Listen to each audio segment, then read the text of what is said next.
It's called drunk in the middle of the night telling me that he was going to end it, and he wanted to apologize for doing this and thank me for being the only one to support him. I got so fucking scared and started calling people that had been on the same party that he attended earlier and managed to find him nearby walking alone towards the rail tracks. I ran towards him and stopped him. We talked for almost 5 hours straight that night. We agreed for him to try therapy. It worked. At least for him, and now he's on his way back up pursuing a career in graphic design. I urge everyone who feel depressed at least try to talk to someone, your family, friends or a therapist/hotline, as it might help more than you think. What sucks a lot for non-celebrities and poorer people is the cost of therapy. I don't currently have insurance, and while I know I should go see a therapist about stuff, I can't afford it. I'm sure other people are in that boat. For me it isn't so bad these days because I ended up meeting an awesome guy and getting engaged, but I've had a lot of extremely low points in my life where I could have used professional help. To anyone here who's suffering, I urge you to consider therapy.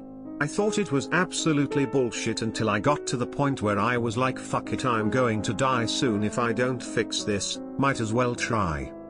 If you imagine the whole thing as a staircase you fell off or slowly rolled down through the years, therapy is kind of a railing that you can prop yourself up against, though you still have to do all the walking. It gives you the tools to understand and cope with your problem, but the execution is up to you. Not going to lie, that shit is way harder than anyone thinks it is. To change a mindset ingrained into you from childhood from abuse or trauma is incredibly difficult, but once you start it gets addictive. The first time I went to gym in years, the first time I looked at a sunrise and really knew what people meant when they said they loved them. Nothing in my life had ever compared to that. Things get better, no matter where you are. I believe in you. r/getting_over_it. r/depression help. r/depression. r/internet parents. r/non-zero day. r/random acts of kindness. r/random kindness. r/casual conversation. r/congrats like Heem 5. We're here for you. Edit, feel free to add to this list of subs. I'm trying to include all that helped me during my worst days last year. Hope it helps someone out there as well. Telling users to kill themselves is a violation of Rule 8 and will get you banned. Don't do it. Just came here to say if anyone wants to talk/rant/whatever, feel free to PM me. I know sometimes you just want to talk to someone judgment-free. I've been dealing with depression for years now, but I did try to commit suicide in high school. I hit rock bottom when a family member falsely accused me of raping them. The police, my family, everyone in my life seemed to take their side. The judge ruled that I couldn't stay at my house during the investigation because my little sisters were there and they seemed me a danger to them. I ended up being put up in a shitty hotel for a month while my attorney fought to have any kind of medical exam done to try to prove my innocence. Being shunned by everyone I've cared for got to be too much and I decided I'd had enough. I managed to get a hold of a bunch of pain pills and a fifth of Jack and took them all and went to bed. I woke up the next morning in a pool of vomit. In the end though, I'm glad I survived my attempt. Things got better. My accuser couldn't keep their story straight and ended up confessing to making it up in court.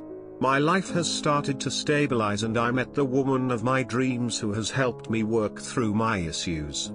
I still deal with depression, but I've got a pretty good treatment regimen right now. Sorry if this seems rambling, this is the first time I've ever mentioned this in any kind of public setting. On Friday I got tired of being tired. It was weird. As soon as I reviewed my plans and checked it would work, I felt calm and relieved. I started working on my letters to family. My husband had some friends over already, everyone was drinking and hanging out. I left the notebook unattended and my 17-year-old stepson saw it, and asked to talk, for the first time in my 8 years of being his stepmom. Him, his girlfriend, and my other stepson had me sit and talk for hours. They told me all the things in my head weren't real. For 8 years all I had was good and bad memories and no way to tell which ones they remember. For a lot of reasons I thought they barely tolerated me. I never thought they would care if I left. If you love someone, tell them you do. Tell them often. It could save a life.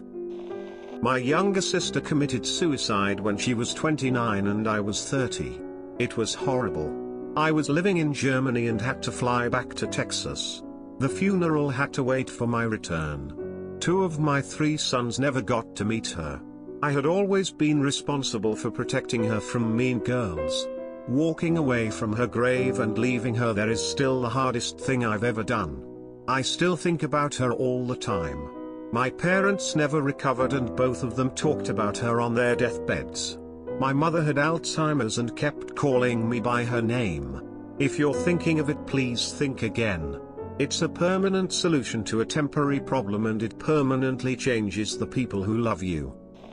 Here's the thing, when you're in the thralls of a depressive episode, it doesn't matter one little bit that there are all these resources available to help you. All you want is for it to stop hurting and to be over. Putting a bunch of effort into calling people etc. is not something you're interested in. This is a suicidal symptom awareness megathread for those who have to keep an eye out for those in trouble. About 8 months ago I lost my best friend to suicide. I've been struggling to accept that he's really gone, and how he came to the decision. He and his brother have been my best friends since I was 5, now 24, and despite how close we both were to him, he never gave us a chance to help. None of us saw it coming. In fact, we all thought of him as the last person to do such a thing.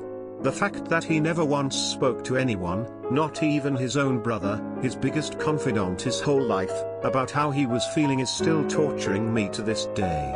He was always the life of the party, and always knew how to brighten your mood. And it kills me inside to know that he felt he couldn't share this with any of us, or that he couldn't express how he truly felt. I just wish I could have talked to him. But I never really prodded at him in that way. He just kept everything light and easy all the time, never opening up about anything serious. I'm just a mess now. I don't feel like myself anymore, though I was already depressed before he passed. I find myself constantly worrying about his brother and his parents. I remain super close with his brother and I try to be there for him in any way I can. But I feel like I can't even bring myself to face his parents anymore. I just want to cry and scream when I see them or think about how they're suffering. As someone who's struggled with suicidal thoughts and still do on occasion, I'd like to advise against a trend I've noticed on Reddit, and it's this thing about instantly linking to suicide prevention organizations.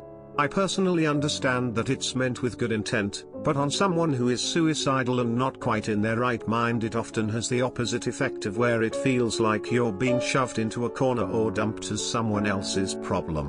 More often than not, someone suicidal wants to talk to a normal person, someone who will care or listen to them. Of course, I am not telling strangers that you have to be that person. I know it shouldn't be anyone else's responsibility. All I am trying to say is that if you really want to help someone or make them feel better, linking them to something else is not a great way to go about it. It's much better worked into a conversation as a suggestion on the side. Again, I don't want to come off as a dick here. I think it's great that so many people care enough to want to encourage others to seek help, but try to keep this in mind. That feeling of being pushed away or getting a predictable and generic answer often makes you feel more isolated and more depressed. Just got left by my significant other I have been with for 2 years. We were working on our relationship after a breakup and we started doing better. She found work, we both started working out, we both stopped drinking. Then bam, out of nowhere my mind goes to shit and I become extremely depressed because bills are stacking up since I supported her for 6 months while she was not working. Also, I did not feel the same love from her as before. She basically said, "Go fix yourself, then we can talk." I have almost never felt more alone despite people telling me that it's better off this way. I just want to give up. I'm sure no one wants to hear this. Blah blah relationship bullshit. Edit, I asked her for help multiple times. She said she doesn't think she can help me or offer me what I need. I just wanted love and support. Edit 2, I want to thank everyone for all the amazing responses and support. I never thought I would receive this kind of reaction from the community. Thanks to all of your wise words, I do feel a lot better today, and it's a little easier to look towards the future and know there are better opportunities for me to develop a caring and symbiotic relationship with someone. Please continue to be the amazing people you have shown yourselves to be yesterday. Again, I cannot thank you all enough. Just want to let you all know that you can make a positive difference in someone else's life, even if it is a complete stranger. I hope all of you have a wonderful day, and I will never forget the kind words that you all provided me. Thank you, smiley face. People who are suicidal feel like they can't talk about it with anyone because they will be committed, drugged and stigmatized. We need to have a better outlet for suicide to be discussed without judgment or immediate hospitalization, because that is not always the answer. I've attempted suicide 3 times in my life. Whenever the moment came up, I thought it was the only way. That nothing would get better if I didn't die. Each time after, I was admitted to a hospital, where I stayed for weeks at a time. Now, about 2 years later, my life is pretty great. Things could be better, sure, but for the most part, my life is amazing. If you're reading this and you're struggling with depression and suicidal thoughts, I know you don't know me, but I promise it will get better. Things will change. You will heal. It won't always be this bad. If any of you need to talk to anybody, feel free to DM me. Honestly everyone, this thread timing could not possibly have been better for me. I've been having fallouts with my mother for too long now, on issues we just can't simply agree on. Problem is, even though I am working constantly and trying to find a better job to move out, it just isn't enough, and it gets to me. I had to walk to work today because they took my keys, and I honestly have been thinking about the best points in town to jump from. Seeing this helped me realize just now that a lot of people, strangers even, will still care. It makes me a bit more determined to push through this and not give up. I was 12 years old when I found my uncle, who had hanged himself with a belt in my grandma's basement.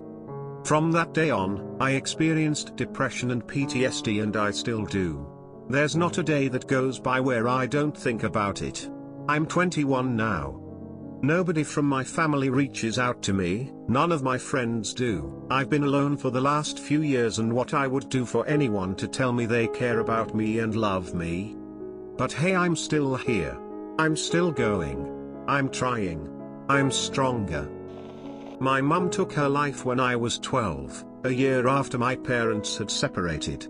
Afterwards I lived with my dad and my little sister, and took a big role in raising her while battling my own depression and self-harm. 10 years later, just when I was starting to get in good place emotionally, my sister jumped off a bridge. She was 18 years old.